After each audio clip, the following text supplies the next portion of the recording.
Hey YouTubers, and welcome back to another episode here on ESGNet of Madden 16, and this is the Green Bay Packers franchise. This is episode 29, and we are in week 5. Again, we have a bye week here. As you take a look there, last episode we played the Titans there at their new home stadium there in Tennessee, and they were trying to get themselves get themselves above 500, but unfortunately they end up losing that game, and now they're 2-2. As for us, we're currently 4-0. As you take a look here, look at the transactions here that have happened here in the last couple of weeks, and there you see Andrew Luck recently signed a $119 million contract for 7 years. A couple other players there from some other teams that have just recently negotiated some contracts and have re-signed. As for us right now, we're kind of in limbo right now. We're trying to sign a few players that we definitely need, and then we have a few players that I know we're not going to bring back, and then the rest are just going to be hands down not going to be re-signed. Actually, some of them will possibly be released here by probably in the next episode, or they will wait until the next episode of the Green Bay Packers Packer Talk episode. So there you see some of the players here around the league, just seeing what some of the guys are doing right now, being released or being picked up. But there you see the names there. Of course, Eddie Lacy, a big name right now. We are on a hot seat with him. We're going to try to see if we're going to either keep him next season or release him, as this is his contract year. He has been playing pretty well, but for right now, I think, at least talking to a lot of insiders, the Green Bay Packers may end up could possibly trade him, but by the sounds of it, they're going to release him after the season. There you see a couple other names there towards the bottom of the list. There, we got a couple guys that actually are maybe in position as a third string guy or whatever, and they could possibly end up getting traded, so we can get at least some value out of them, or actually get released here before the trade deadline. So quite a few things that we have on our minds, and quite a few guys we want to keep. We do want to keep John Kuhn as our fullback, because right now, looking at the draft, there's not really a decent name out there to pick up, and we're going to try to see if we're going to keep him on a long-term contract. Take a look at some of the injuries here around the league. You see Gronk there. He's going to be out for 2 weeks with a broken hand.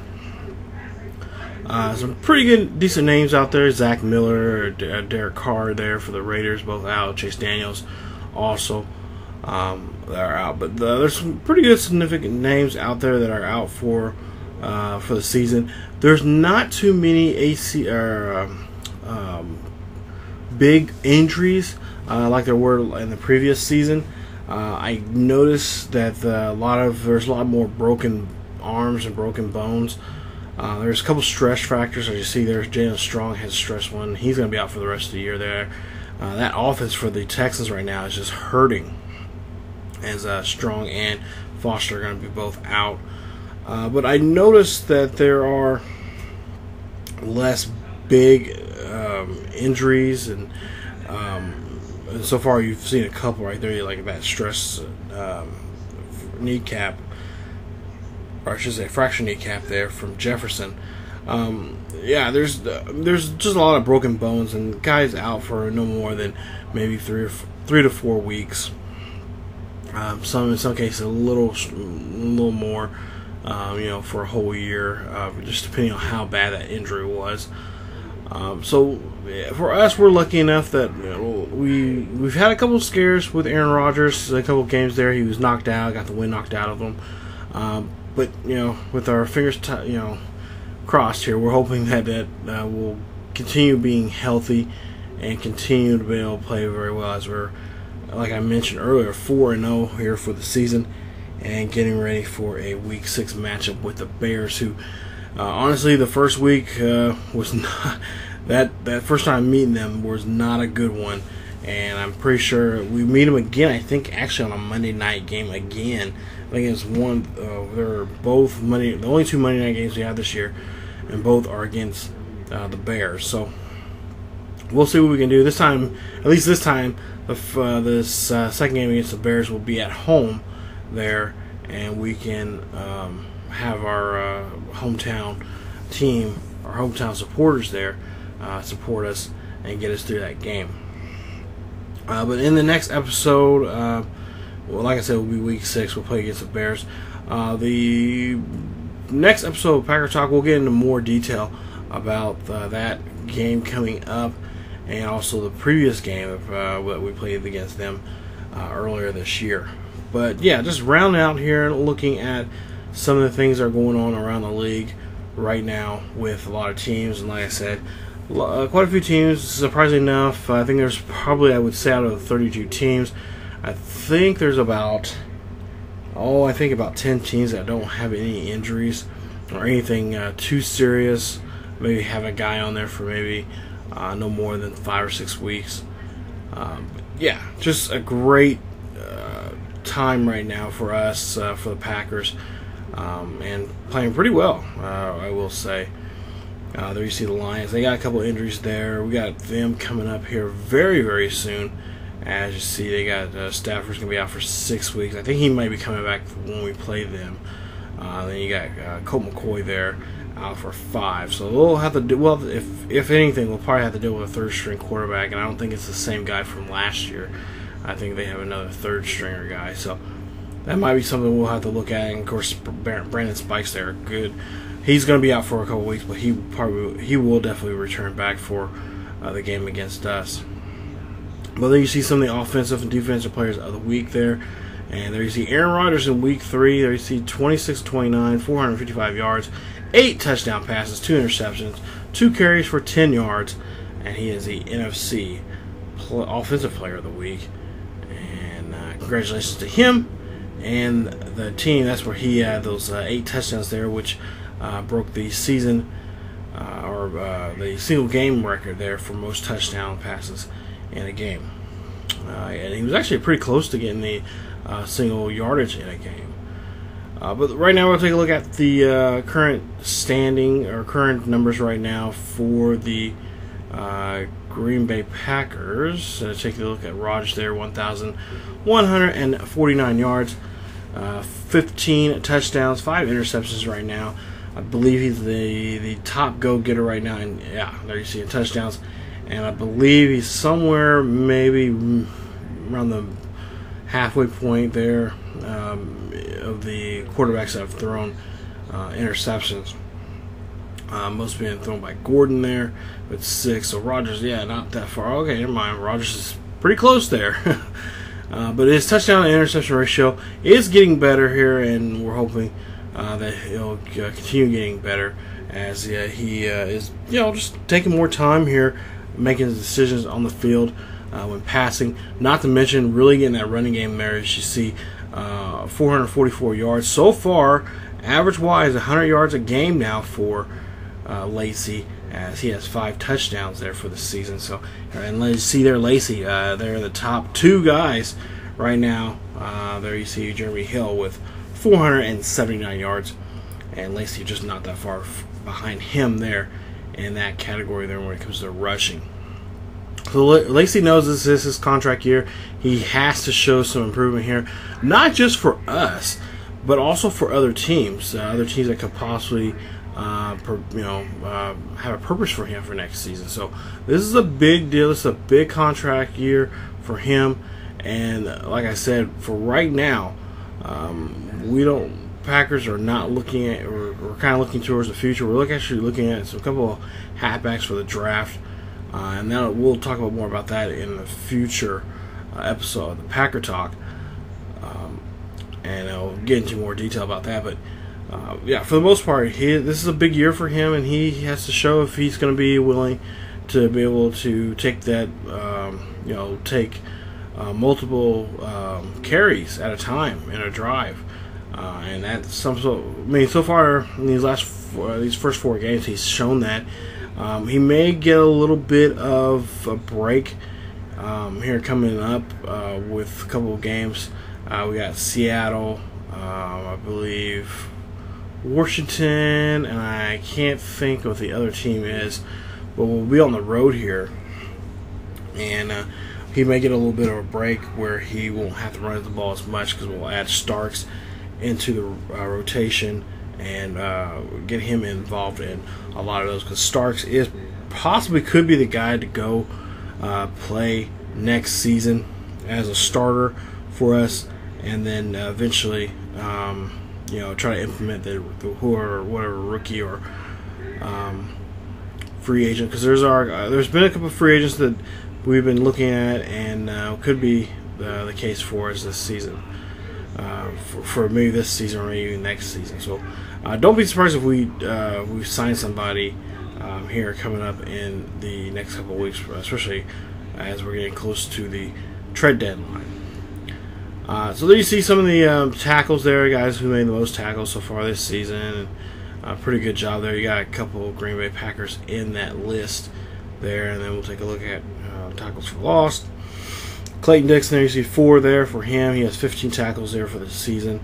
So nice job there for him. Not as many interceptions as I thought he would have right now, as he just last year was just everywhere when it came to interceptions, but not so the case this season. Keep going down the list here on sacks, and we'll look and see if we can see any Packers. So far, we haven't seen any, and this is probably one of the reasons right now that I definitely will say on the defensive side of the ball is that's something we need to work on. Okay, so Clayton Dixon, you see 3 interceptions here, so that's about an interception a game that he's had. So good for him. He's doing good here. I'd like to see if we can get him a couple more, but it just all depends on how well we can get pressure on that on opposing offenses there. Like I was trying to say, is we got to try to get more opportunities to blitz and get those linebackers in there. Get Matthews and Ryan and Irwin and Bradford all in there, and put some pressure on the quarterback. If we can't get to him, at least force him to throw the ball when he doesn't really want to, and gives our corners and safeties opportunity there to just jump up there and snag the ball, watch the quarterback's eyes, and just leap up there and get the ball. So take a look here and continue just looking on some of the punting now, looking at the kicking scene of the sport, and there you go. Pretty good numbers here. Packers don't really punt too much because we do push the ball as much as possible. But yeah, so far so good right now with the Packers and the way they're playing right now. Right now, leading the AFC or NFC. Excuse me, I was saying like AFC. That's not right. NFC North. Right now with a 4-0 record. We'll see those standings here in just a bit, but there you see some of the kicking. I don't know why I'm looking at this guy for, but yeah, pretty much got a good season so far, and hopefully it can continue on after we get done with this break. So like I said, we don't have nobody injured right now, so everyone is healthy, and this will be a good week here just to kind of recharge, look at the playbook a little bit more. Also get the playbook, or open the playbook more, and utilize some plays. I've actually been working on a couple of plays that I don't really get a chance to work with because when you're playing the game, you don't get there's only a certain number of plays that you recognize and you remember, especially when you're under the gun and you want to try to get the ball down the field as quickly as possible. But there are some plays I've been looking at, working in the practice and drill modes, stuff like that. And there's quite a few that I really would like to utilize a little bit more. And I think we'll try to do that here coming up, and when we get to the next part after this week's over with. But currently, right now, 4-0 for both of the Bengals and the Packers. And the Jaguars, surprisingly enough. Yeah, Jaguars right now in the AFC South are looking very sharp right now, as they have a 4-0 record. And those are the 3 top NFL teams right now that are undefeated. The only undefeated teams. There you see in the AFC North, Browns 0-4, just having a rough time there in Cleveland. Move on to the South, like I said, Jaguars 4-0, Colts 2-2, Titans and Texans all 2-2. And I mean, right now, pretty competitive division right now, with just Jacksonville just really holding it down. Patriots 1-3. I'm kind of happy about that. Dolphins 3-1, so a little bit of a change there. In the AFC West, Raiders 0-4, Chargers 3-1, Chiefs 3-1, and Broncos there, just way below the 2 games below 500. There they are. Packers 4-0. There you see us. Vikings 2-1, Lions 1-3, and the Bears, who we're going to be playing next week, need a win badly. We'll show you that game here coming up in the next episode. 0-3 right now for the Chi-Town Bears. So now we'll go to the NFC South. Saints 2-2 along with the Panthers, and both the Falcons and Bucks right now are 1-3. And that's like the last couple of years. That's something you probably would see and wouldn't kind of scratch your head like, okay, that's gonna be it's gonna either be the Saints or Panthers. But I wouldn't be surprised if Atlanta starts playing really good football. That's gonna be a pretty competitive division. Cowboys first place in their division. Out in the West and the NFC, you got the Seahawks 3-1, along with the 49ers are 2-1, Cardinals 2-2, and the Rams, who are still in St. Louis in this series, 0-4. So as we wrap up this episode, we'll take a look here. Yes, we are at home. So yes, we'll be playing them at home as we played them at Soldier Field earlier this year, and it'll be an 0-4 versus 4-0 team. We'll see if the Bears can niche a win here against the Green Bay Packers and stop them from being undefeated right now. So far, they have not lost a game since not the last season, but the season before we started this series. So we'll see what the Bears can do. That defense will come in play. I will tell you this a lot, and we'll have to see what we can do to get around that and try to find a different way of scoring. We'll continue to see that great running game right now from Eddie Lacy, who's been just on fire right now in the Packers organization. So, if you guys enjoyed the video, please leave a like. Also, don't forget to subscribe to the channel for more Green Bay Packers franchise as we move on to Week 6 and play the 0-4 Chicago Bears at home at Lambeau Field. It's a Monday night game. So there's our second Monday night game, only 2 this year, and so far we've played both with the Bears, and we'll see what we can do here coming up in this one. So come on back for another episode of the Green Bay Packers franchise here on ESGNet. Follow us on Facebook, Twitter, and tell them the links down below to get the latest news on what's going on in videos and what's going on in the sports gaming world. And as always, keep yourselves healthy, and I will see you guys next time.